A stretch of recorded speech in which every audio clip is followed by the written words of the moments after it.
Good morning everyone. स्वागत है आप सभी का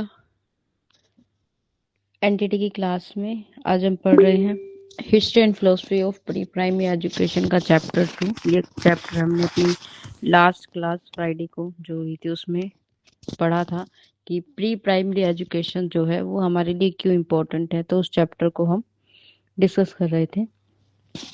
आज हम बात करेंगे कि current status of pre primary education in India की अभी वर्तमान समय में हमारे देश में यानी कि भारत देश में जो प्री प्राइमरी एजुकेशन है उसकी क्या स्थिति आपको देखने को मिलती है। ठीक है, तो किस प्रकार से उसको संचालित किया जाता है उसके बारे में हम इसमें डिस्कशन करेंगे। तो करंट सिचुएशन का मतलब पता है आपको कि हम वर्तमान स्थिति की बात कर रहे हैं। ठीक है, तो वर्तमान स्थिति स्तर पर प्री प्राइमरी एजुकेशन जो भारत में है उसके बारे में डिस्कशन करेंगे। तो वर्तमान में पूर्व प्राथमिक केवल शहरी क्षेत्र तक ही सीमित है। ठीक है, कि आप ये देखते हैं कि जो प्राइमरी एजुकेशन है, ठीक है, बहुत ज्यादा ये आपको क्षेत्रों में या फिर जो बहुत ज्यादा ऐसे एरियाज होते हैं, पिछड़े एरिया आप कह सकते हैं, ठीक है, वहां पर देखने को नहीं मिलती है बहुत ज्यादा ये शहरी क्षेत्रों में। क्योंकि हमने लास्ट क्लास में ही बात की थी कि जो प्री प्राइमरी एजुकेशन है उसकी व्यवस्था करना किसकी जिम्मेदारी है, हमारी राज्य सरकार की। ठीक है, लेकिन राज्य सरकार के द्वारा अभी उतने ज्यादा स्कूल उपलब्ध नहीं है जो हमें प्री प्राइमरी एजुकेशन जो है वो प्रोवाइड कर सके। तो इसके लिए आपने देखा है कि बहुत सारे जो निजी संस्थान हैं, निजी जो स्कूल हैं, जैसे आप में से कोई अगर कोई किंडरगार्टन विद्यालय खोल ले या कोई बालवाड़ी खोल ले, तो इस प्रकार से आपको स्कूल देखने को मिलते हैं। तो आप कह सकते हैं कि लगभग शहरी क्षेत्रों में भी जो आपको प्री प्राइमरी एजुकेशन के स्कूल देखने को मिलते हैं, पूर्व प्राथमिक विद्यालय देखने को मिलते हैं, वो कैसे होते हैं, वो निजी क्षेत्रों के द्वारा संचालित किए जाते हैं। मतलब किसी व्यक्ति विशेष के द्वारा या किसी प्राइवेट संस्था के द्वारा जो है वो चलाए जा रहे हैं। तो आप ये देखेंगे कि ऐसे प्राथमिक जो शिक्षा के केंद्र है वो शहरी क्षेत्र में ही बहुत ज्यादा देखने को मिलते हैं। ग्रामीण क्षेत्रों में और ऐसे एरियाज में ये बहुत कम या फिर ना के बराबर आपको देखने को मिलेंगे। अधिकतर पूर्व प्राथमिक विद्यालय निजी संस्थाओं के द्वारा संचालित होते हैं और सिर्फ पूर्व प्राथमिक विद्यालय ही पूर्व प्राथमिक शिक्षा केंद्र यानी कि राज्य या फिर सरकार के द्वारा संचालित किए जाते हैं। ठीक है, कि जब भी हम किसकी बात करते हैं, हमने पहले भी मैंने आपको बताया था कि जब आप एजुकेशन की बात करते हैं तो एजुकेशन की क्या की जाती है कि आपको एजुकेशन कैसे मिलता है। एजुकेशन आपका अधिकार है। ठीक है, शिक्षा को ग्रहण करना क्या है, आपके अधिकार में शामिल है। तो आपको शिक्षा ग्रहण करने का अधिकार प्राप्त है अपने देश में, ये प्रावधान है, आपके संविधान में ये बात लिखी हुई है। ठीक है, फिर हमने बात की थी कि शिक्षा जो है ये कैसा विषय है, कि सब्जेक्ट के आधार पर ये कैसा विषय है, ये एक समवर्ती सूची का विषय है।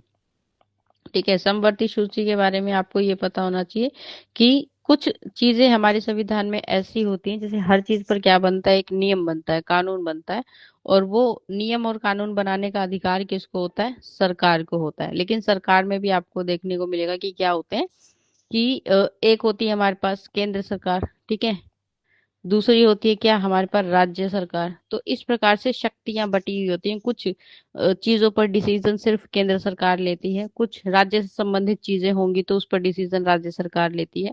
लेकिन शिक्षा एक ऐसा विषय है जो समवर्ती है। मतलब इस पर जब आप कानून बनाने की बात करते हैं, जब आप नियम बनाने की बात करते हैं, ठीक है, तो इस पर नियम जो है वो राज्य सरकार भी बना सकती है। ठीक है, राज्य सरकार क्यों बनाती है, ताकि अगर जो हमारे पास अलग अलग राज्य हैं, आपको पता है कि उन राज्यों की अलग अलग स्थितियां होती हैं, सभी का अपना अपना अलग रहने का, अपनी भाषा का क्षेत्र होता है। तो उस आधार पर अगर राज्य चाहता है कि उनके क्षेत्र के स्कूलों में कोई विशेष नियम होना चाहिए या फिर एडमिशन को लेकर कोई विशेष नियम होना चाहिए, एज ग्रुप को लेकर होना चाहिए, तो वो उसको लागू कर सकते हैं। ठीक है, फिर कुछ विषय ऐसे होते हैं जिस पर कौन, केंद्र सरकार जो है वो नियम बनाती है। ठीक है, तो केंद्र सरकार जो नियम बनाती है, अगर केंद्र सरकार ने कोई नियम बनाया है तो वो नियम राज्य सरकार का जो है उसको पालन करना पड़ेगा, राज्य सरकार उसके लिए मना नहीं कर सकती है। ठीक है, तो जैसे कभी कभी अगर कोई राज्य अपनी मनमानी चला रहा है शिक्षा के क्षेत्र में, तो वहां पर केंद्र सरकार आकर अपना नियम बना सकती है। ठीक है, तो राज्य को आप कह सकते हैं कि कंट्रोल में रखने के लिए, ताकि हर जगह पे वो अपनी मनमानी या शिक्षा के क्षेत्र में अपनी मनमानी ना चलाएं, उसके लिए जो है केंद्र सरकार जब कानून बनाती है तो केंद्र सरकार के द्वारा बनाया हुआ कानून ही, नियम ही क्या होता है, सबसे बड़ा होता है। फिर राज्य सरकार का नियम नहीं चलेगा। और अगर राज्य सरकार ज्यादा अपनी मनमानी शिक्षा के क्षेत्र में करती है, मतलब ऐसी चीजें लागू करना जो उपयुक्त नहीं है, या फिर किसी चीज को बढ़ावा देना जो कि समाज के लिए अच्छा नहीं है, उस पर वो रोक लगाते हैं। तो एक समवर्ती सूची का क्या है, विषय है। और जब भी हम शिक्षा की व्यवस्था करते हैं, ठीक है, तो मैंने आपको पहले ही बताया था कि जब राज्य की बात आती है तो राज्य सरकार की क्या है, जिम्मेदारी है कि वो आपके लिए किस चीज की व्यवस्था के, पूर्व प्राथमिक शिक्षा की। ठीक है, पूर्व पूर्व प्राथमिक यानी प्री प्राइमरी एजुकेशन, और आपकी प्राथमिक यानी जो प्राइमरी स्तर की शिक्षा है उसकी व्यवस्था कौन करता है, आपका राज्य सरकार करती है। तो आप कहेंगे कि ये किसके अधीन होती है, ये राज्य सरकार की। अपने राज्य में सभी बच्चे को प्राथमिक स्तर पर, पूर्व प्राथमिक स्तर पर क्या करे, शिक्षा को उपलब्ध कराए। ठीक है, तो उनके द्वारा ये शिक्षा व्यवस्था की जाती है। फिर जब आप उच्च शिक्षा की बात करते हैं तो उच्च शिक्षा के लिए कौन रिस्पॉन्सिबल होता है, केंद्र सरकार। केंद्र सरकार क्या करती है, आपके लिए उच्च वरिष्ठ माध्यमिक विद्यालय बनाती है। ठीक है, वो आपके लिए उनको संचालित करती है, कॉलेज यूनिवर्सिटीज का निर्माण करती है, तो वो उनकी अंडर काम करते हैं। ठीक है, अंडर तो सभी काम करते हैं, लेकिन एक स्तर पर शिक्षा की व्यवस्था करने की जिम्मेदारी जो है उनकी होती है। तो जब राज्य सरकार की बात आती है तो जितने भी हमारे पूर्व प्राथमिक विद्यालय हैं या फिर पूर्व प्राथमिक शिक्षा केंद्र हैं, ठीक है, वो राज्य या फिर केंद्र सरकार के द्वारा संचालित किए जाते हैं। ठीक है, विशेष तौर पर प्राथमिक चिकित्सा नहीं, शिक्षा, प्राथमिक जो शिक्षा है वो किसकी जिम्मेदारी होती है, आपके राज्य की सरकार की। यद्यपि राज्य सरकार उदार अनुदानों से मदद से पूर्व प्राथमिक शिक्षा को प्रोत्साहित करता है, परंतु फिर भी पूर्व प्राथमिक शिक्षा की वर्तमान दिशा कैसी है, संतोषजनक नहीं है। ठीक है, कि जैसे हमने अभी बात की कि राज्य सरकार क्या करती है, इस चीज की व्यवस्था करती है, लेकिन हम सब देखते हैं कि हमारे आसपास या फिर ग्रामीण क्षेत्रों में अभी बहुत ज्यादा या बहुत प्राथमिक, पूर्व प्राथमिक क्या नहीं है, विद्यालय नहीं है। या फिर जब भी आप सरकारी स्कूलों की बात करेंगे, वहां पर भी आपको जो कक्षाएं हैं वो कहाँ से प्रारंभ होती है, वो पहली कक्षा से प्रारंभ होती है। उससे पहले की जो शिक्षा है, पूर्व प्री प्राइमरी एजुकेशन की व्यवस्था नहीं है विद्यालयों में। तो जब राज्य सरकार क्या करती है कि कोई भी, अगर कोई प्राइवेट क्या कर रहा है, स्कूल खोल रहा है, ठीक है, या फिर कोई नर्सरी स्कूल खोल रहा है या कोई किंडरगार्टन खोल रहा है, इस प्रकार के जब भी प्री प्राइमरी एजुकेशन के लिए कोई भी विद्यालय खोला जाता है, तो सरकार, जैसे राज्य सरकार है, अच्छी शिक्षा व्यवस्था के लिए क्या कर सकती है, उनको अनुदान दे सकती है, मतलब आर्थिक सहायता प्राप्त प्रदान कर सकती है, ताकि शिक्षा को बेहतर बनाया जा सके, ताकि शिक्षा उपलब्ध जो है कराई जा सके। इस स्तर पर भी वो क्या करते हैं, उन संस्थाओं को, व्यक्तियों को सपोर्ट करते हैं। ठीक है, लेकिन वही होता है कि उनके अपने कुछ नियम होते हैं, उन नियमों का आपको क्या करना होगा, पालन करना होगा। तो उस आधार पर अगर आपका विद्यालय चल रहा है तो वो आपको अनुदान देने में क्या करते हैं, सहायता करते हैं। ठीक है, आपके विद्यालय की शिक्षा को बेहतर बनाने के लिए आपको प्रोत्साहित करते हैं, मतलब आपको मोटिवेट करेंगे कि आप अच्छा कार्य कर रहे हैं, और आपके कार्य को वो क्या करते हैं, सराहते हैं। ठीक है, लेकिन इसके बावजूद भी हम चाहते हैं कि देखिए, ग्रामीण शिक्षा हो चाहे शहरी शिक्षा हो, हर जगह कैसी होनी चाहिए, इस शिक्षा की व्यवस्था होनी चाहिए। तो इस वक्त अभी हमारे पास वर्तमान में इतनी अच्छी स्थिति नहीं है पूर्व प्राथमिक शिक्षा की, इसलिए हम कहेंगे कि ये अभी तक उतना ज्यादा क्या नहीं है, सेटिस्फेक्शन की शिक्षा की व्यवस्था तो है, लेकिन वही बात है कि ये शहरी क्षेत्रों में बहुत ज्यादा देखने को मिलती है, ग्रामीण क्षेत्रों में ये बिल्कुल ही ना के बराबर है। और इन पूर्व प्राथमिक विद्यालयों में सिर्फ उच्च वर्ग के बालक ही क्या करते हैं, शिक्षा ग्रहण। क्योंकि हम प्राइवेट संस्थाओं की बात करते हैं और आपको पता है कि हर प्राइवेट संस्था में जब भी आप एडमिशन कराते हैं फीस के लिए और अन्य जो चीजें होती हैं, ठीक है, तो प्राइवेट स्कूल आपको बहुत ज्यादा क्या पड़ते हैं, खर्चीले पड़ते हैं, बहुत ज्यादा महंगे भी होते हैं। ठीक है, तो इस स्तर पर भी आप कह सकते हैं कि ऐसे बच्चे ही क्या कर पाते हैं, ऐसे बच्चे ही शिक्षा ले पाते हैं, शिक्षा ग्रहण कर पाते हैं,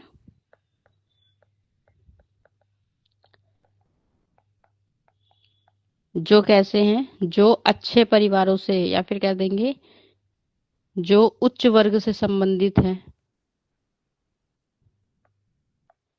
जो अच्छे वर्ग, या फिर आप कह सकते हैं कि जो व्यक्ति क्या है, आर्थिक रूप से अच्छे हैं उन्हें प्राप्त होती है। ठीक है, क्योंकि इतना ज्यादा एक्सपेंस हर व्यक्ति जो है नहीं कर पाता। तो इसलिए भी आप कह सकते हैं कि शिक्षा की जो दिशा है इस ज्यादा अच्छी नहीं है। इन स्कूलों की जो फीस है वो बहुत अधिक होती है। ठीक है, और तथा कार्यालय इस प्रकार का होता है क्योंकि प्री प्राइमरी एजुकेशन लोगों को लगता होगा कि बहुत आसान है, क्या ही करते होंगे, लेकिन ये सबसे ज्यादा मुश्किल काम होता है। ठीक है, कि प्राइमरी एजुकेशन से भी पहले प्री प्राइमरी एजुकेशन देना, क्योंकि उस लेवल पे बच्चे को कंट्रोल करना इज अ डिफिकल्ट टास्क। ठीक है, बहुत ही मेहनत का काम होता है। और उसके साथ साथ हम उन्हें कुछ पॉजिटिव हर रोज कुछ नया सिखाना चाहते हैं, ये भी एक डिफिकल्ट टास्क है। ठीक है, उसके अंदर एक अच्छा बिहेवियर डेवलप करना, ठीक है, उसे नेगेटिविटी से दूर रखना, हम वही बच्चे को सिखाना चाहते हैं अपनी एक्टिविटी के माध्यम से। क्योंकि किताबों में तो आपको स्पष्ट है कि ये पढ़ाना है, लेकिन जब हम खेल में या गतिविधि के आधार पर सिखाते हैं तो आपको एक ऐसा एनवायरनमेंट क्रिएट करना है हर दिन जिससे बच्चा कुछ नया कुछ पॉजिटिव रोज सीख रहा है। ठीक है, तो ये एक मुश्किल काम है। ठीक है, प्राइमरी स्तर पर भी आप कह सकते हैं कि बच्चे के लिए एक ऐसा स्तर तैयार करना कि उसे इन चीजों के बारे में हम अवगत कराएं या फिर सिखाएं कि जो उसकी पढ़ाई का क्या बनाने वाला है, आधार बनाने वाला है। ठीक है, उसका बेस, आप कहेंगे कि ये जो स्तर है ये उसका बेस बनाता है और उसकी सारी एजुकेशन जो होती है इसी पर डिपेंडेंट होती है। ठीक है, क्योंकि अगर ये स्तर अच्छा नहीं हुआ तो आप देखेंगे कि बच्चा आगे जाते जाते वीक होता जाता है, फिर उसके सब्जेक्ट में रुचि खत्म होने लगती है। ठीक है, क्योंकि उसे समझ ही नहीं आ रहा, और वो जब अपनी चीजों को लेकर क्लियर नहीं होता, बच्चे तभी क्या करते हैं, शिक्षा से भागते हैं। तो ये स्तर क्या है, बहुत ही मुश्किल, ठीक है, होता है। और जिसका संबंध प्राय संपन्न परिवारों से, मतलब कि ऐसे परिवारों के द्वारा ही जो बच्चे आर्थिक रूप से अच्छे हैं वो शिक्षा ग्रहण पाते हैं, जिसके कारण जो है अधिकतर भारतीय बालक जो है वो क्या रहते हैं, पूर्व प्राथमिक शिक्षा से वो दूर रह जाते हैं या वंचित रह जाते हैं या फिर उनको अवसर नहीं मिलता। तो इसलिए ऐसी व्यवस्था राज्य सरकार को करनी चाहिए जिससे वो हर स्तर के बच्चों को क्या कर सके, शिक्षा उपलब्ध करा सके, क्योंकि शिक्षा लेना सभी का क्या है, अधिकार है। तो प्राथमिक स्तर पर तो विद्यालय की व्यवस्था है, तो सरकार को ये कोशिश करनी चाहिए कि वो राज्य स्तर पर भी ऐसे विद्यालयों को स्थापित करे, शहरों में भी, गांवों में भी, हर क्षेत्र में, ताकि बच्चे जो है इस शिक्षा से वंचित ना रहें। इसके अतिरिक्त पूर्व प्राथमिक स्कूलों के पास न तो उपयुक्त भवन होता है, न ही क्या होती है, आवश्यक शिक्षण सामग्री, क्योंकि हमने अभी बात की कि हम इसमें किताबों के माध्यम से नहीं पढ़ाना चाहते। ठीक है, बच्चों को ये नहीं बताना चाहते कि वो पढ़ने जा रहे हैं। ठीक है, हम उन्हें कुछ सिखाने की बात कर रहे हैं। तो इसके लिए आपके पास क्या होना चाहिए, एक अच्छी शिक्षण सामग्री की व्यवस्था बहुत आवश्यक होती है। ठीक है, कि अच्छी कैसी हो, शिक्षण सामग्री। ठीक है, और हमारी इमारत भी कैसी होनी चाहिए, अट्रैक्टिव होनी चाहिए। ठीक है, सुंदर और आकर्षक होनी चाहिए। ठीक है, सुंदर और आकर्षक का मतलब हम किस चीज से लेते हैं कि जब बच्चे, आपने देखा है कि बच्चे क्या है, वो ऐसी चीजों को देखकर आकर्षित होते हैं जो उनको अट्रैक्ट करती है। ठीक है, तो छोटे बच्चे प्राइमरी लेवल पर आपको पता है कि उन्हें किस तरह की चीजें अच्छी लगती होंगी, तो वैसी व्यवस्था जो है स्कूलों में होनी चाहिए। ठीक है, बिल्डिंग को, यानी आपकी जो इमारत है उसको किससे सजाया जाए, सुंदर सुंदर कार्टून से सजाया जाए। ठीक है, तो जब भी बच्चा क्या करेगा, स्कूल की दीवारों को देखेगा, ठीक है, उसको क्या है, सीखने को मिलेगा। ठीक है, बिल्डिंग को कैसे यूज करना होता है, बिल्डिंग को हमें एक लर्निंग एड्स बनाना होता है। ठीक है, कि सीखने के लिए हम उस बिल्डिंग को क्या कर रहे हैं, तैयार कर रहे हैं। तो आपने जैसे दीवारों पर अल्फाबेट्स लिख दिए, ठीक है, जहां पर ए बी सी डी लिखा हुआ है, ए फॉर एप्पल बना हुआ है, तो बच्चा उसको देखकर सीख भी रहा है। ठीक है, उसको देखकर पढ़ भी रहा है, तो वो उससे लर्निंग स्किल जो है उसके इम्प्रूव होते हैं। ठीक है, तो अल्फाबेट्स लिख सकते हैं आप, काउंटिंग लिख सकते हैं, फर्श पर काउंटिंग बना सकते हैं, जैसे स्नेक की तरह आपने लेडर बना दिया या कुछ बना दिया और उसपे गैप में इसमें 1 2 3 ऐसे काउंटिंग लिख दी या फिर गैप छोड़ दिया, तो बच्चा उसको पढ़ेगा या उसके अंदर जंप करेगा, खेलेगा, तो उसके ऑलरेडी लर्निंग स्किल्स क्या होंगे, इम्प्रूव होंगे। तो इसी प्रकार से मतलब ऐसी व्यवस्थाएं हमें अपनी स्कूल के लिए करनी है जो बच्चे को क्या करे, अट्रैक्ट करे, जिसे देखकर बच्चा क्या हो, सीखने के लिए आकर्षित हो। ठीक है, तो उसी आकर्षण की बात यहाँ पर हो रही है। ऐसी कोई चीज की आकर्षण की बात बिल्कुल नहीं हो रही है जिसमें आपको बहुत ज्यादा खर्च करना पड़े या फिर हम किसी भौतिकवादी चीजों को दिखाना चाहते हैं, इस तरह के स्तर की कोई भी बात यहाँ पर नहीं है। ठीक है, तो सुंदर और आकर्षक मतलब जो बच्चों को अट्रैक्टिव करे और बच्चों को सीखने के लिए प्रेरित करे। तो इन विद्यालयों में सबसे बड़ी कमी क्या होती है प्रशिक्षित अध्यापकों की, कि एक स्तर शिक्षा का जो ये होता है कि वहां पर एक ऐसा अध्यापक होना चाहिए जिसके पास धैर्य हो, ठीक है, अनुभव हो, जो बच्चों को किस प्रकार से सिखाया जाए उसका प्रशिक्षण उसके पास होना चाहिए। तो अच्छे योग्य अध्यापकों की जो है बहुत ज्यादा आपको यहाँ पर क्या देखने को मिलती है, कमी देखने को मिलती है। ये भी एक हमारे लिए क्या है, बड़ा ही ड्रॉबैक है, ठीक है, कमी है हमारी एजुकेशन की, कि अच्छे जो है विद्यालयों में हमें अध्यापक उतने ज्यादा शिक्षित या प्रशिक्षित नहीं मिल पाते। और ये शिक्षक शिशु मनोविज्ञान की मूलभूत सिद्धांतों के ज्ञान के अभाव के परंपरागत शिक्षण करते हैं। मतलब कि ऐसे शिक्षक हैं जिन्हें मनोविज्ञान के बारे में पता ही नहीं है, मनोविज्ञान क्या होता है, ठीक है, मनोविज्ञान में विकास के बाद आधार पर उन्होंने उन सिद्धांतों को नहीं सीखा। कि जैसे आप अब पढ़ रहे हैं, आपको सब पता है कि साइकोलॉजी क्या होती है, ठीक है, चाइल्ड साइकोलॉजी क्या होती है, हम पूरे पूरे चैप्टर उस पर पढ़ चुके हैं। ठीक है, तो ये आपको इस चीज से अवगत कराती है कि बच्चे के व्यवहार को हमें कैसे समझ, व्यवहार में आ रहे परिवर्तन को हमें सकारात्मक दिशा में कैसे लेकर जाना है। तो ये प्रशिक्षण जो है उनके पास नहीं होता। और ऐसे अध्यापक जब पढ़ाते हैं तो वो क्या है कि अच्छे तरीकों या अच्छे माध्यम से नहीं पढ़ाते। उनका सिर्फ एक मीनिंग होता है कि बच्चे को लिखना सिखा दिया, पढ़ना सिखा दिया। ऐसी शिक्षा को प्री प्राइमरी एजुकेशन स्वीकार नहीं करता है।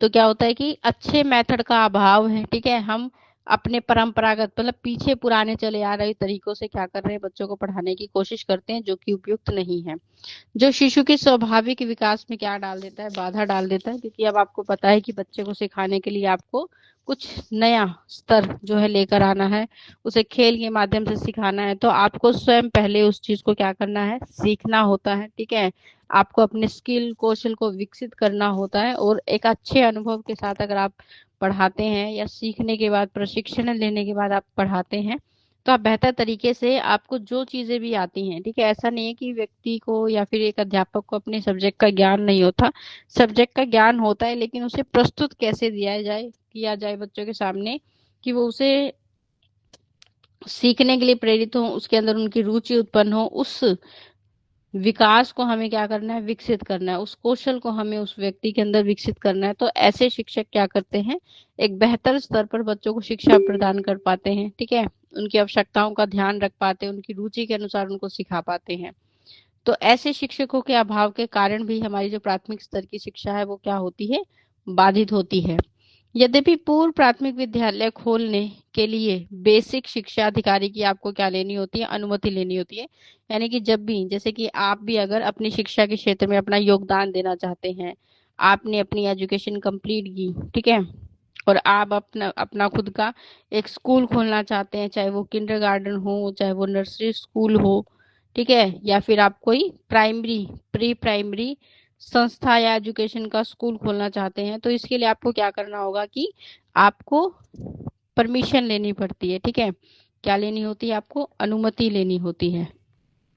ठीक है, किससे, आप अपने जिला शिक्षा अधिकारी से। इसी को हम कहते हैं कि सरकार से क्या ले रहे हैं, आप मान्यता ले रहे हैं, तो वो आपके स्कूल को एफिलेटेड बना देते हैं, बोर्ड ऑफ स्कूल एजुकेशन के द्वारा आपको प्रमाणता मिल जाती है।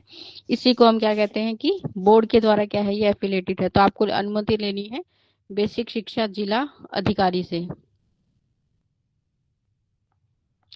से, ठीक है, उसके बाद आप अपने स्कूल को आसानी से रन कर सकते हैं, चला सकते हैं, ठीक है, फिर कोई समस्या नहीं होती है। परंतु अधिकतर विद्यालय आपने देखा है कि बिना मतलब व्यक्ति के मन में आया कि वो स्कूल खोलना चाहता है, उसने अपने एक छोटे से कमरे में किंडरगार्टन खोल लिया। तो ऐसी व्यवस्था बिल्कुल भी नहीं होनी चाहिए, ऐसे स्कूल नहीं चलाए जाते। और जब भी सरकार को या राज्य सरकार को पता लगता है, वो आपके इन स्कूलों को बंद करा सकती है। तो ऐसे स्कूलों के संचालन का प्रमुख उद्देश्य ज्यादा से ज्यादा क्या है, सिर्फ धन कमाना है, लाभ कमाना है। तो इस उद्देश्य से कभी भी स्कूल को ना चलाएं, क्योंकि बच्चों का जो भविष्य होता है फिर वो खराब होता है। ठीक है, उनके सीखने की क्षमता जो है इतनी विकसित थी वो कहीं ना कहीं रुक जाती है। तो विद्यालय में आवश्यक सुविधाएं अवश्य उपलब्ध होनी चाहिए। जब अगर आप शिक्षा के क्षेत्र में अपना योगदान देना चाहते हैं तो बिल्कुल दीजिए, लेकिन सही चीजों के साथ, ठीक है, कि हर एक चीज को, रूल को, रेगुलेशन को आप फॉलो करें, क्योंकि अगर आप स्वयं उनका अनुसरण नहीं कर रहे हैं और आप बच्चों को सिखा रहे हैं तो वो भी उपयुक्त नहीं है, ठीक है। तो व्यक्ति को सबसे पहले अपने अंदर बदलाव लेकर आने चाहिए, फिर दूसरों को वो कहे तो अच्छा लगता है। तो बच्चों को उचित शिक्षा अगर आप देना चाहते हैं, शिक्षित करना चाहते हैं, तो इसके लिए आपको इन सब चीजों का ध्यान रखना है कि हमेशा एक परमिशन आपको लेनी है, उसके अनुसार आप अपने विद्यालय का निर्माण कर सकते हैं। उसके अंदर वो सारी व्यवस्थाएं होनी चाहिए जो किसी भी बच्चे के लिए आवश्यक होती है, ठीक है। तो पीने के पानी की व्यवस्था, अच्छे बैठने की व्यवस्था, बच्चों के लिए खेलने की व्यवस्था, एक अच्छा एनवायरनमेंट पॉजिटिव होना चाहिए, जैसा कि हमने पढ़ा है कि विद्यालयों में बच्चों को दिया जाता है, ठीक है। फिर हम बात करते हैं इक्विपमेंट फॉर नर्सरी एजुकेशन की, ठीक है, कि जब प्राइमरी स्तर या पूर्व प्राथमिक स्तर पर आप बच्चों को पढ़ा रहे हैं, सिखा रहे हैं, तो उस स्तर पर आपको किस किस तरह के उपकरणों की आवश्यकता हो सकती है, या फिर किस किस तरह के उपकरण आप यूज कर सकते हैं बच्चों को सिखाने के लिए, ठीक है। तो नर्सरी स्कूल पाठ्यक्रम का अर्थ क्या है? विभिन्न प्रकार की क्रियाओं का, ठीक है, क्योंकि हम इसमें क्या कहते हैं कि ये कैसा स्कूल है, ठीक है, ये स्कूल या शिक्षा कैसी है? गतिविधि पर आधारित है, ठीक है।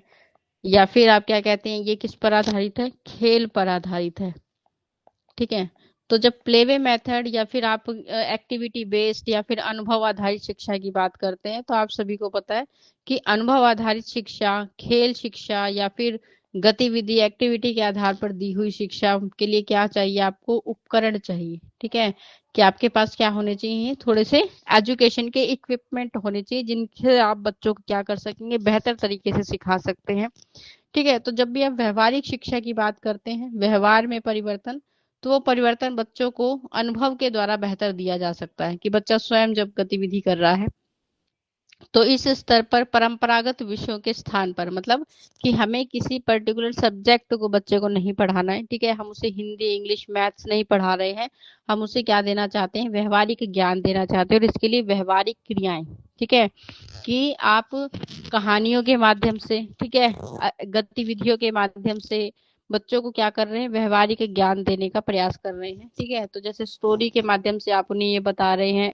कि अपने दांतों की सफाई का ध्यान कैसे रखा जाए, ठीक है, या फिर हमें कितनी बार ब्रश करना चाहिए, या फिर ज्यादा स्वीट्स नहीं खानी चाहिए, ठीक है।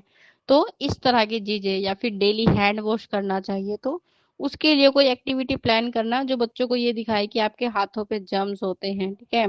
तो आपने जैसे टीवी में देखा होगा, ठीक है, कि वहां पर क्या करते हैं, एड में दिखाते हैं आपको, तो ऐसे ही बच्चों को सिखाने का, तो वो जो चीज आपको दिख रही है वो ज्यादा अट्रैक्टिव लगती है, वो ज्यादा आकर्षक लगती है, उससे हमें ज्यादा बेहतर समझ में आता है, ठीक है।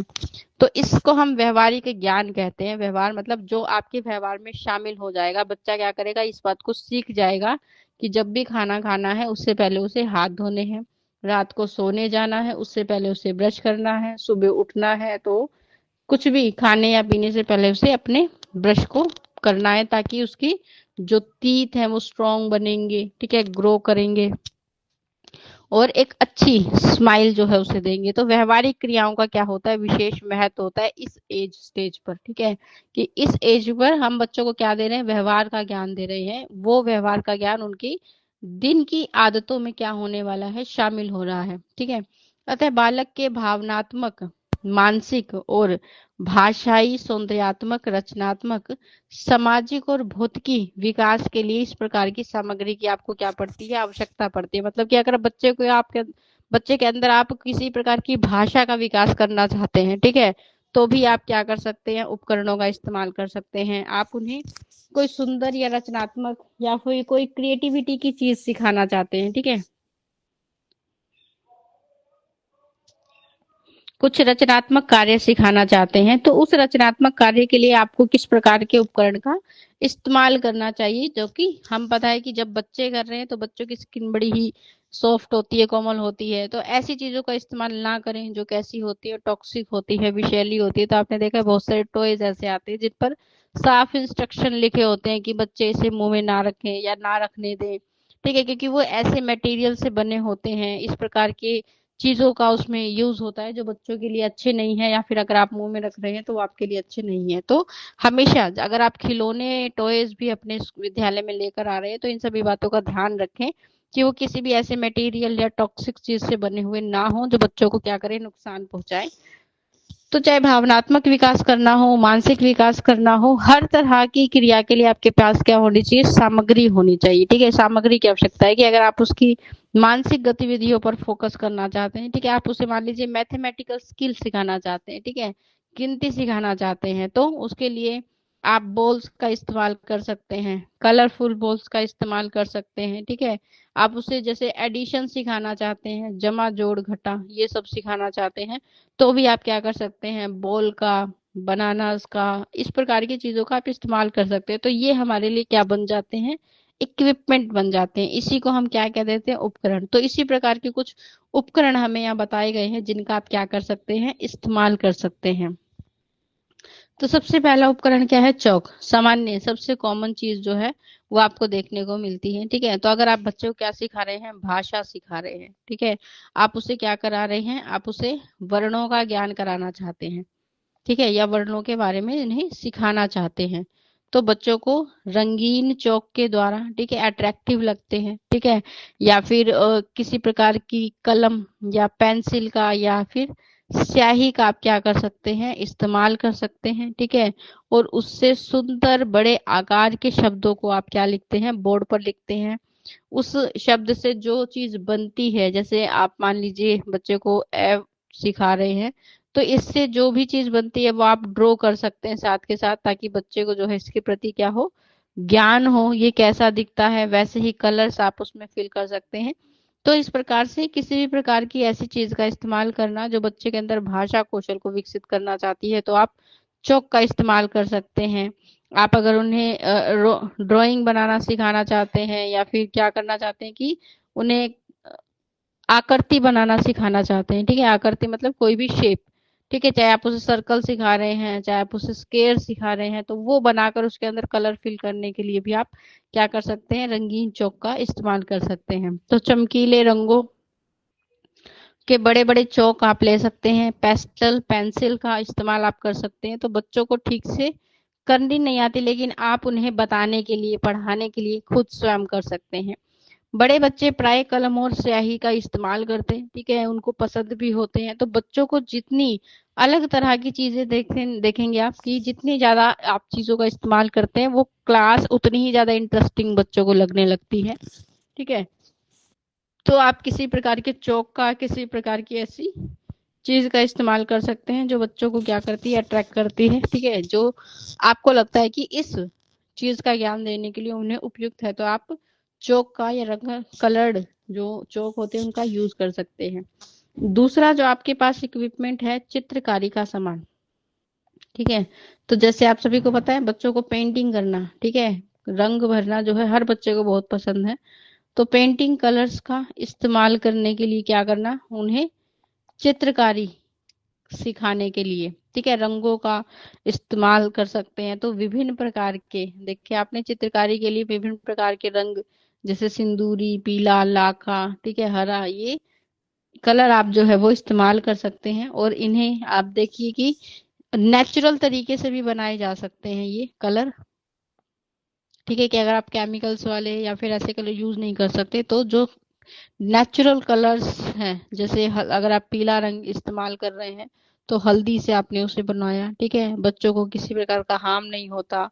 ठीक है, तो ऐसे कलर्स का इस्तेमाल करके उन्हें किसी प्रकार की कोई विशेष क्षेत्र से संबंधित पेंटिंग या कला के बारे में उन्हें ज्ञान कराना। तो काले सफेद रंग के पाउडर आप चौक का इस्तेमाल कर सकते हैं, आटे का इस्तेमाल कर सकते हैं, या किसी अन्य चीज का इस्तेमाल कर सकते हैं। तो विभिन्न प्रकार के कागज या ब्रश पर आप इन्हें सिखा सकते हैं। या फिर आप किसका इस्तेमाल कर सकते हैं, आप फैब्रिक का भी इस्तेमाल कर सकते हैं। ठीक है, कि फैब्रिक पर बच्चों के द्वारा कलर किया जाए, बाद में उसे धोकर आप फिर से वैसा ही उसे रीयूज किया जा सकता है। या फिर उनके बनाए हुए जो चित्र हैं, ठीक है, फैब्रिक पे या फिर पेपर्स पर जो भी वो बना रहे हैं, वो सेम चीज उनकी क्लास में जो है वो लगा दी जाए, बच्चों को वो भी बहुत ज्यादा अट्रैक्टिव लगती है। ठीक है, तो इस प्रकार से उन्हें चित्रकारी सिखाने के लिए या कुछ क्रिएटिविटी उनके मन में उत्पन्न करने के लिए, रचनात्मक कार्य में उन्हें विशेष रुचि उत्पन्न करने के लिए आप इस तरह की चीजों का या उपकरणों का इस्तेमाल कर सकते हैं जो रंगों से संबंधित है। जैसे बच्चों को उनकी ही स्वयं हैंड जो हाथ हैं या फिर उनका जो थंब है, आपने देखा है इससे भी बहुत सारी ड्राइंग जो है बनती है।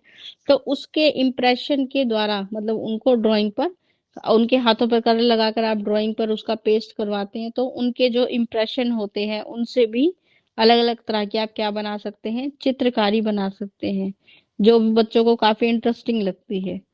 तो ऐसे कार्यों में क्या करना, उनको लीन रखना या ऐसी गतिविधियां उनके लिए ऑर्गेनाइज करना जो उनको क्या करेंगी, एक अच्छा और बेहतर एनवायरनमेंट देती हैं, सीखने के लिए प्रेरित करती हैं। तो आप चित्रकारी के सामान का इस्तेमाल कर सकते हैं। फिर तीसरा आपके पास जो उपकरण है कि उंगली चित्रण का सामान, ठीक है, कि उंगली के माध्यम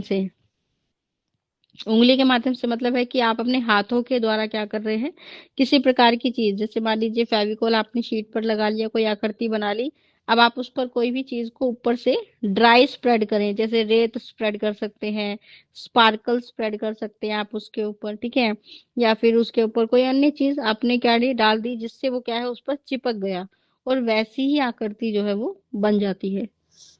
तो इसके लिए आप गोंद में मिले हुए पाउडर का इस्तेमाल कर सकते हैं। ये कोई घोल हो सकता है जो आप आटे के उससे बनाए हो, या फिर गाढ़ा होने के लिए आपने कोई इस्तेमाल किया हो।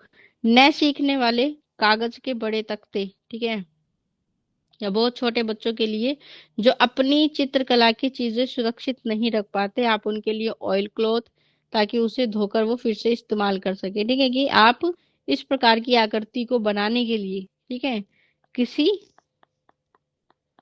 कागज का इस्तेमाल कर सकते हैं, किसी तख्ती का इस्तेमाल कर सकते हैं, या फिर ऑयल क्लॉथ का इस्तेमाल कर सकते हैं, ताकि बच्चे जो है, जैसे वो अगर अपनी कॉपी नोटबुक वगैरह नहीं संभाल पाते हैं तो वो उनको दोबारा से क्या कर सकते हैं, रीयूज कर पाएंगे, ठीक है। तो इन सब चीजों का हम इस्तेमाल कर सकते हैं, ठीक है। और ये एक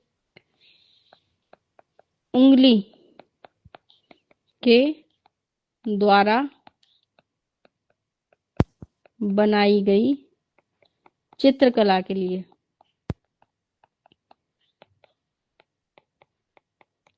ठीक है, तो आप इसका इस्तेमाल कर सकते हैं। फिर है चिकनी मिट्टी, कि अगला उपकरण है जो आप इस्तेमाल कर सकते हैं, कि मिट्टी का इस्तेमाल कर रहे हैं, ठीक है, चिकनी मिट्टी।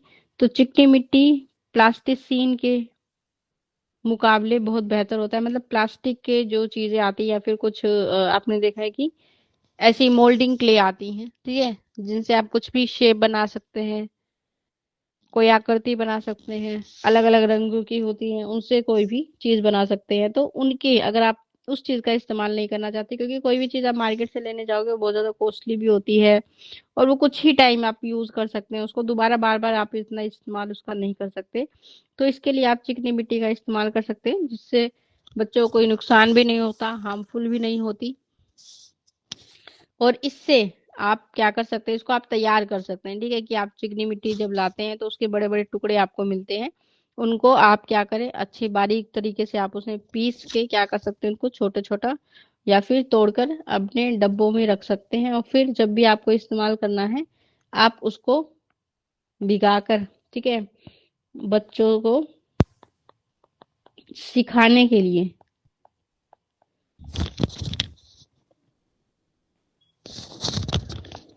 मिट्टी का इस्तेमाल कर सकते हैं। तो ये भी क्या बन जाती है, एक उपकरण,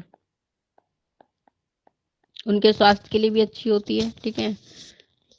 तो जैसे आप किसी आकृति, आप शेप बनवाना चाहते हैं, ठीक है, आकृति बनाने के लिए, खिलौने बनाने के लिए, ठीक है, या फिर किसी प्रकार की भी कोई भी रचनात्मक कार्य के लिए आप क्या कर सकते का इस्तेमाल कर सकते हैं। फिर है गुथा हुआ आटा, ठीक है, कि आटे को जब आप क्या कर लेते हैं, पानी डालकर उसे लगा लेते हैं, ठीक है, तो उसको हम बोलते हैं, ठीक है, नीटेड डव। तो आटा और नमक बराबर अनुपात में हम जो है मिला लेते हैं, और उसमें इतना पानी मिलाएं कि वो कैसा हो जाए, लचीला ना हो, ठीक है, चिपचिपा ना हो, उसमें वनस्पतिक रंगों का भी आप क्या कर सकते हैं, इस्तेमाल कर सकते हैं, ठीक है, कि अगर आप बच्चों को मिट्टी से नहीं सिखाना चाहते तो आप आटे का इस्तेमाल कर सकते हैं। ठीक है, तो आटे में क्या है कि आप कोई रंग भी डाल सकते हैं, एक कलरफुल आपके पास इक्विपमेंट उपकरण बन जाएगा। ठीक है, और इससे भी आप जैसे किसी प्रकार की आकृति का निर्माण करवाना चाहते हैं, ठीक है, तो जैसे शेप के बारे में आप सिखाना चाहते हो बच्चों को, सर्कल है, स्केयर है, तो उन शेप को उनके द्वारा बनवाने से, आकृति का निर्माण करवाने से, ऐसे उपकरण है जो बहुत ज्यादा ना तो कॉस्टली होते हैं, ना ही आपको इसमें बहुत ज्यादा पैसों को इन्वेस्ट करने की आवश्यकता होती है, ना ही बच्चों के लिए हार्मफुल होते हैं, सेफ हैं, सुरक्षित हैं, और आसानी से बच्चे जो क्या कर सकते हैं, इनका इस्तेमाल कर सकते हैं। ठीक है, फिर हम बात करेंगे किंडरगार्टन की। ठीक है, किंडरगार्टन के बारे में हमने पहले ही बात की थी। तो किंडरगार्टन, बालवाड़ी का अर्थ और उसका महत्व। तो बालवाड़ी के बारे में हमने पहली बात की थी कि इसे आप फूलवाड़ी की संख्या भी दे सकते हैं। ग्रामीण क्षेत्रों में या शहरी क्षेत्रों में किंडरगार्टन की के नाम से इसे जाना जाता है। और इसका उद्देश्य क्या होता है? बच्चों की शारीरिक, मानसिक, बौद्धिक और सामाजिक आवश्यकताओं की पूर्ति के लिए उनकी मूलभूत सुविधाएं उन्हें प्रदान करना। ठीक है, तो आप कह सकते हैं कि ये क्या करता है, ये बच्चों के समग्र विकास पर आधारित है कि हम बच्चे के हर एक विकास को क्या करना चाहते हैं, जब फोकस करना चाहते हैं तो हम किसकी व्यवस्था करना चाहते हैं, एक बालवाड़ी की। ठीक है, कि बच्चे को अगर आप खेल के माध्यम से सिखाना चाहते हैं तो हम बालवाड़ी की बात करते हैं। तो अगर आप इस प्रकार की किसी भी शिक्षा की बच्चों के लिए व्यवस्था करना चाहते हैं जो इसका उद्देश्य बच्चों को शारीरिक रूप से, मानसिक रूप से, बौद्धिक रूप से उसकी उन आवश्यकताओं की पूर्ति करना है जो उसके लिए आने वाले समय में क्या बनेंगे, एक सुविधा का कार्य बनेंगे। ठीक है, उसके लिए उसके जीवन को बेहतर रूप से संचालित करने में क्या करेंगी, उसको सहयोग करेंगी। तो उसके लिए हम क्या करते हैं, एक किंडरगार्टन की स्थापना करते हैं। फिर किंडरगार्टन यानी बालवाड़ी के कुछ विशेष कार्य हमें देखने को मिलते हैं। ठीक है, उन विशेष कार्यों की हम बात करते हैं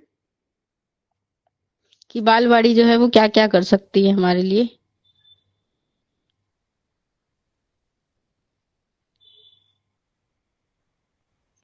तो बालवाड़ी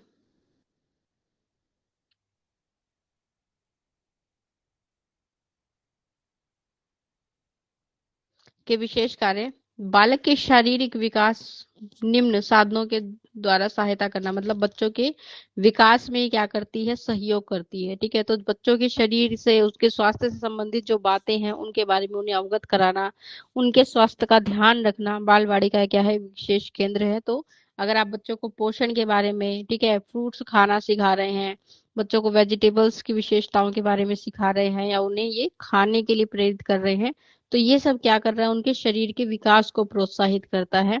तो इसके अलावा बच्चों को सही समय पर सही उपकरण या फिर सही जो स्वास्थ्य सेवाएं हैं वो प्रदान करना भी क्या है, बालवाड़ी का एक विशेष लक्ष्य है। तो डिप्थीरिया, काली खांसी, टाइफाइड, टीबी, हैजा, चेचक, ये सभी क्या है, रोग हैं। और आपने देखा है कि ये रोग बहुत बच्चों को बहुत जल्दी क्या करते हैं, अटैक करते हैं। अलग अलग रोग जो है, अलग अलग बैक्टीरिया, वायरस और इन सब, तो इन सब रोगों से बचाने के लिए हमें क्या करना है, बच्चे को जो है सही समय पर उन्हें या तो हम विद्यालय में स्वास्थ्य केंद्र की स्थापना, या फिर हम क्या करते हैं, हेल्थ कैंप लगाते हैं। तो उस हेल्थ कैंप में बच्चों को क्या करना, हेल्थ के उनके जो इशू हैं उनके बारे में उन्हें अवगत कराना, या फिर उनकी जो विकास है उसकी गति को देखने के लिए उनके स्वास्थ्य का एक चेकअप करवाना। ठीक है, तो इस प्रकार के चेकअप के आप क्या कर सकते हैं, विद्यालय में व्यवस्था कर सकते हैं, पेरेंट्स से परमिशन ले सकते हैं। अगर उन्हें इस प्रकार के जो बीमारियां हैं उनसे संबंधित अगर कोई उनकी एज है और उनको ये इंजेक्शन लगना चाहिए और आपने नहीं लगवाया है, तो स्कूल या किंडरगार्टन क्या कर सकता है, आपके लिए उसकी व्यवस्था कर सकता है। ठीक है, और अगर आप चाहें तो वो इंजेक्शन उनको वहां पे वैक्सीनेशन उनका हो सकता है। ठीक है, तो डेप्थीरिया एक बीमारी होती है। ठीक है, तो ये क्या है, एक तरह की गंभीर बीमारी है। ठीक है, जिसको हम कहते हैं संक्रामक रोग है, मतलब जल्दी और तेजी से फैलने वाला रोग है। इस रोग में क्या होता है कि जो बच्चे हैं उसमें उनके मुख्य रूप से उनका जो गला है और उनकी जो नोज है वो सबसे ज्यादा प्रभावित होती है, जिससे उनको सांस लेने में क्या होती है, कठिनाई होती है। ठीक है, खाना खाने में तकलीफ होती है। और इससे क्या होता है कि आपका जो वायु मार्ग है, जहां से हम श्वास लेते हैं या छोड़ते हैं, वो क्या हो जाता है, रुक जाता है। ठीक है, तो इस बीमारी से बचने के लिए बच्चे को सही समय पर क्या होना चाहिए, उसका वैक्सीनेशन होना चाहिए। ठीक है, और इस रोग में आपके देखने को मिलेंगे बच्चे के गले में दर्द होता है, बुखार आ रहा है। ठीक है, भूरी या सफेद जो है गले में एक परत सी बननी शुरू हो जाती है, तो जिससे उनको सांस लेने में बाधा होती है, सूजन आ जाती है। तो सही समय पर अगर टीकाकरण होता है तो बालवाड़ी या जो भी हमारा केंद्र है वो इस चीज के ध्यान रखता है। ठीक है, तो अगर बच्चा ऐसी किसी चीज से पीड़ित है या फिर ये समय है ऐसे बैक्टीरिया या वायरस को के अटैक का और बच्चे की एज है इस प्रकार की वैक्सीनेशन को लेने की, तो हम उसे इस वैक्सीनेशन के द्वारा उसको इन सब समस्याओं से दूर रख सकते हैं। ऐसे ही काली खांसी क्या एक तरह की बीमारी है, टाइफाइड आपने देखा है। ठीक है, डिप्थीरिया के बारे में मैंने इतना डिटेल इसलिए बता दिया क्योंकि लोगों ने इसके बारे में ज्यादा सुना नहीं होगा। बाकी सारे रोग नॉर्मल सामान्य हैं, आपने देखा है कि सामान्य स्तर पर हो जाते हैं, टाइफाइड, ठीक है, टीबी, ठीक है, ट्यूबरकुलोसिस। तो इन सभी चीजों के क्या होते हैं, वैक्सीनेशन होते हैं। ठीक है, ताकि बच्चे के ऊपर ये बैक्टीरिया वायरस से होने वाले जो रोग है उस पर अटैक ना करे, आक्रमण ना करें। तो इसके लिए क्या कराते हैं, बच्चे का टीकाकरण करवाते हैं। तो सही समय पर आपको टीकाकरण के जो है लाभ उपलब्ध कराता है बालवाड़ी। बालवाड़ी में प्रवेश के लिए क्या है, एक स्वस्थ जांच होती है कि जब भी आप बालवाड़ी में बच्चे का एडमिशन करवा रहे हैं तो उसके स्वास्थ्य के की क्या की जाएगी, एक जांच की जाएगी। ठीक है, कि उसे कि हर एक प्रकार की जो डिजीज होती है उसका एक पूरा चेकअप होगा, जिससे हमें ये पता लग जाएगा कि बच्चा किसी प्रकार की बीमारी से पीड़ित है या नहीं है, वो बिल्कुल स्वस्थ है। तो सही समय पता लगने से हम उसे आने वाली समस्याओं से बचा सकते हैं। फिर सीमावर्ती स्वास्थ्य केंद्र की चिकित्सा संबंधी अनुसरण की, जो आपके पास सबसे पास का जो स्वास्थ्य केंद्र है वहां से संबंधित जो भी बातें बताई जाती हैं उनका क्या करना, अनुसरण करना, उसके आधार पर बच्चे के लिए क्या करना, व्यवस्था करना, ताकि हम उसे बीमारियों से दूर रख सके, उसे स्वस्थ जीवन जो है दे सके। और लाभकारी मनोरंजन, ठीक है, कि बालवाड़ी का एक विशेष कार्य है कि बच्चों के मनोरंजन के लिए क्या करना, व्यवस्थाएं करना, ताकि बच्चा जो है उस वातावरण में खेले और स्वयं जो है सीखने का प्रयास करे। दूसरा जो कार्य आपको बालवाड़ी का देखने को मिलता है कि स्पर्श, स्वाद, गंध, दृष्टि और शब्द, इन ज्ञान इंद्रियों के विकास में सहायता। ठीक है, हम पहले ही पढ़ चुके हैं कि बच्चों को किसके आधार पर सिखाना चाहिए, ज्ञान इंद्रियों की।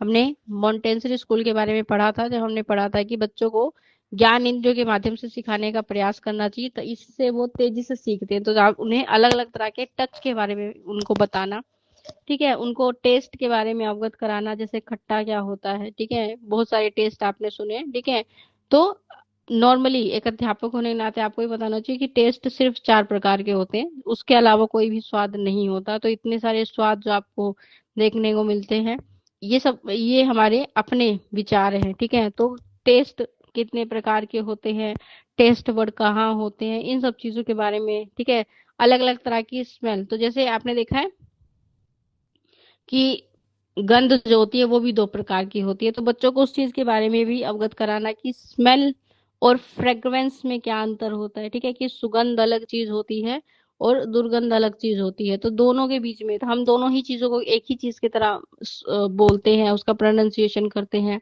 ठीक है, दृष्टि के आधार पर, देखने के आधार पर, ठीक है, रंगों से अवगत कराना, शब्द में भाषा के आधार पर उनके सही उच्चारण के लिए उनकी वर्तनी पर ध्यान देना। तो जितना ज्यादा ज्ञान इंद्रियों से आप उन्हें सिखाने का प्रयास करेंगे वो उतनी ही ज्यादा तेजी से सीखते हैं। तो बालवाड़ी का एक विशेष कार्य ये है कि बच्चों को उनकी ज्ञान इंद्रियों से सिखाने की कोशिश करेगा। सामाजिक परिस्थितियों के अनुसार दूसरे बच्चों और बड़ों से अच्छे संबंध स्थापित करना, तो समाज में जैसी परिस्थितियां हैं, ठीक है, उसके बारे में उन्हें अवगत कराना, बच्चों को अपने से बड़ों, अपने से छोटों से अच्छे रिलेशनशिप जो है बनाने के लिए, ठीक है, एक संतुलन, एक सहयोग बनाने के लिए उन्हें प्रेरित करना। ठीक है, ताकि हर तरह की सिचुएशन में वो एडजस्ट कर सके। फिर बच्चे को स्वावलंबी बनाना, ठीक है, उसे सेल्फ डिपेंडेंट बनाना, ताकि वो अपने कार्यों को, ठीक है, थोड़ा बहुत जो है वो खुद से क्या कर सके, पूरा कर सके। तो अच्छी हैबिट्स उसके अंदर डालना, ठीक है, ओष प्रवृत्तियों को उत्साहित करने में क्या करना, प्रशिक्षित करना। तो मतलब ऐसी चीजें उसके अंदर लेकर आने की कोशिश करना जो उन्हें बेहतर जीवन जीने के लिए क्या करती हैं, प्रेरित करती है। तो इस प्रकार की चीजों का क्या करना, अच्छी आदतों का उसके अंदर निर्माण करने की कोशिश करना भी बालवाड़ी का ही एक क्या है, कार्य है। फिर बच्चे के बौद्धिक स्तर और उसके बौद्धिक स्तर का विकास करना और उसके लिए एक ऐसे वातावरण की का निर्माण करना जिसमें वो खोज और प्रयोग दोनों कर सके। ठीक है, तो हम उसके लिए एक अच्छे वातावरण की क्या करते हैं, निर्माण करने की कोशिश करते हैं, ताकि उसका जो बौद्धिक विकास है वो भी अच्छे से हो सके और अपने उस वातावरण में वो नए ज्ञान की खोज भी कर सके और जो है उसे सीखने के अवसर मिले, प्रयोग करने का अवसर मिले। ठीक है, कि जो भी कुछ वो सीख रहा है उसको उपयोग भी कर पाए। फिर उसे अनुशासन, नियमता की, डिसिप्लिन के बारे में अवगत कराना, रेगुलरिटी मतलब कि हर रोज हमारी क्या दिनचर्या होनी चाहिए, हर काम में नियमितता होनी चाहिए, एक रेगुलरिटी, एक कंटिन्यूटी होनी चाहिए, एकाग्रता, कंसंट्रेशन उसके अंदर डेवलप करना, इन सब चीजों का प्रशिक्षण देना और भाषा और अंकों का प्रारंभिक ज्ञान देना क्या है, बालवाड़ी क्षेत्र का उद्देश्य होता है कि वो बच्चों को इन सब चीजों के बारे में क्या कराएंगे, अवगत कराएंगे, इन सब चीजों से उनको सिखाने का प्रयास करेंगे। फिर आसपास की जो वस्तुएं हैं उन वस्तुओं का प्रयोग करने और विभिन्न प्रकार की सामग्री द्वारा शारीरिक योग्यता को प्राप्त करने के लिए उत्साहित करना। ठीक है, तो आसपास जितनी भी वस्तुएं आपको देखने को मिलती हैं उसके बारे में बच्चे जितने भी प्रश्न पूछ रहे हैं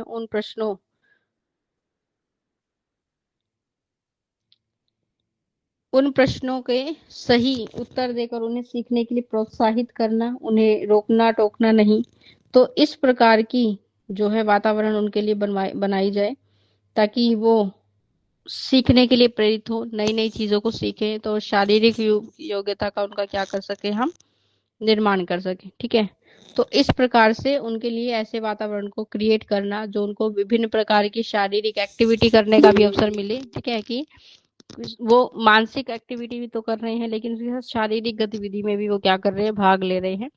फिर विद्यालय की पूर्व आयु के बच्चों की दैनिक देखभाल। ठीक है, कि विद्यालय में जो बच्चे ज्यादा छोटे हैं या अपने से छोटे बच्चों की थोड़ी सी केयर करना। ठीक है, ऐसी चीजों तो केयर केयर करना भी सिखाना, ताकि हम अपने साथ जो लोग जुड़ते हैं उनके प्रति थोड़ा संवेदनशील रहें, उनको सहयोग करें। तो ऐसी भावना उनके अंदर विकसित करने क्या होती है, हमारी प्रवृत्ति होती है। ठीक है, तो ये सब कार्य क्या होते हैं, किंडरगार्टन बच्चे के अंदर क्या है, इन सब चीजों को लाने